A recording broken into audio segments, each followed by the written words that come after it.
Cancer patients के लिए multiple opinion लेना कितना ज़रूरी है। जब भी किसी मरीज को कैंसर का डायग्नोसिस होता है और उसका इलाज शुरू कराना होता है तो यूजुअली हमें आस पड़ोस या रिश्तेदारों से ये सुनने को मिलता है कि एक ही ओपिनियन पे आपको ट्रीटमेंट के लिए आगे नहीं बढ़ना चाहिए। हमेशा सेकंड ओपिनियन, थर्ड ओपिनियन या एटलीस्ट कुछ और आसपास के डॉक्टर से आपको वेरीफाई करना चाहिए कि ट्रीटमेंट सही है या नहीं। पर क्या ऐसा करना सच में ज़रूरी है? क्या इससे सच में आपके ट्रीटमेंट सक्सेस रेट बढ़ जाता है? क्या सच में जो फर्स्ट ओपिनियन लिया गया है क्या वो आपके लिए ठीक नहीं है? जानेंगे इन सब के बारे में इस वीडियो में। आज से करीब 30 से 40 साल पहले की बात थी जब डॉक्टर को भगवान का दर्जा दिया जाता था।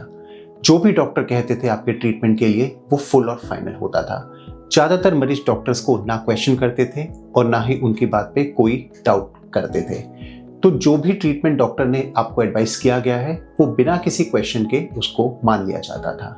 लेकिन उसके बाद पिछले 2 से 3 दशक के बीच में डॉक्टर पेशेंट ट्रस्ट जो है वो काफ़ी ज़्यादा खराब हो गया। बहुत सारे कारण हैं इसके जिसके बारे में डिटेल में मैं नहीं जाना चाहूँगा।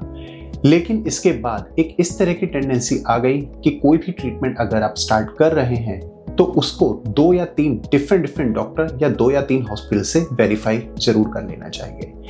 इससे क्या होता है इसके बारे में मैं आज डिस्कस करना चाहूँगा। दोस्तों, मैं एनकरेज करता हूँ कि कोई भी रेडिकल प्रोसीजर जैसे कि सर्जरी, रेडिएशन थेरेपी, कीमोथेरेपी या कोई भी बड़ा ट्रीटमेंट अगर आपका किया जाना है उसके बारे में आपको यूजुअली सेकंड ओपिनियन या थर्ड ओपिनियन जरूर लेना चाहिए। सेकंड ओपिनियन या थर्ड ओपिनियन लेने का पर्पस सिर्फ यही नहीं है कि आप पहले वाले डॉक्टर पे डाउट कर रहे हैं, बट इसके कुछ अलग बेनिफिट भी होते हैं। दोस्तों, कैंसर ट्रीटमेंट एक बहुत ही कॉम्प्लेक्स प्रोसीजर है जिसमें मल्टीपल स्पेशलिटी इन्वॉल्व होती हैं और कोई भी एक डॉक्टर आपका कॉम्प्रहेंसिव ट्रीटमेंट प्लान नहीं बना सकता है।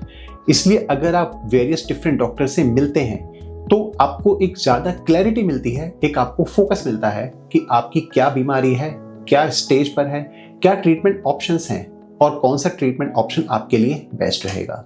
साथ ही साथ जब आप डिफरेंट हॉस्पिटल में जाएंगे, डिफरेंट डॉक्टर से मिलेंगे तो आपको उसका कॉस्ट इफेक्टिवनेस का आइडिया भी हो जाएगा, क्योंकि डिफरेंट हॉस्पिटल के चार्जेस डिफरेंट होते हैं। कुछ आपके बजट में हो सकते हैं, कुछ आपके बजट में नहीं हो सकते हैं। इसलिए आपको ये चूज करने में कि कौन सा हॉस्पिटल आपके लिए कन्वीनियंट होगा और आपके लिए अफोर्डेबल होगा, ये डिसाइड करना आपके लिए इजी हो जाता है। तीसरी चीज ये होती है कि जब आप मल्टीपल डॉक्टर से बात करते हैं तो हर डॉक्टर का बात करने का तरीका, बीमारी को एक्सप्लेन करने का तरीका अलग होता है। Even if treatment is exactly the same, still you may have many doubts which are not cleared in the first opinion. उनको आप सेकंड ओपिनियन या थर्ड ओपिनियन के टाइम पे उन डाउट्स को भी आप क्लियर कर सकते हैं। लेकिन ये बिल्कुल ठीक भी नहीं है।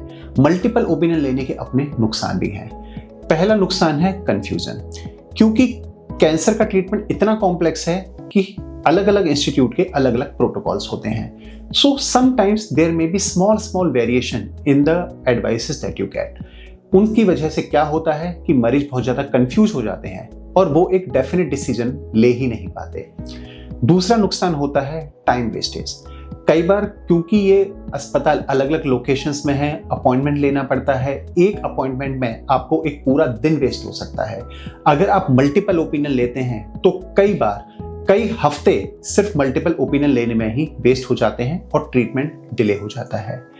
तीसरा नुकसान है वो ये है कि अगर आपको कोई बात डिफरेंट तरीके से समझाई गई है तो आपका पहले डॉक्टर के ऊपर जो ट्रस्ट होता है वो कहीं ना कहीं ब्रेक हो जाता है। सो कंक्लूजन में मैं बस यही कहना चाहूंगा कि सेकंड ओपिनियन, थर्ड ओपिनियन जरूर लीजिए, अपने सारे डाउट्स को क्लियर करिए, लेकिन ऐसा मत करिए कि सिर्फ ओपिनियन के चक्कर में आप बहुत सारा टाइम वेस्ट करते हैं।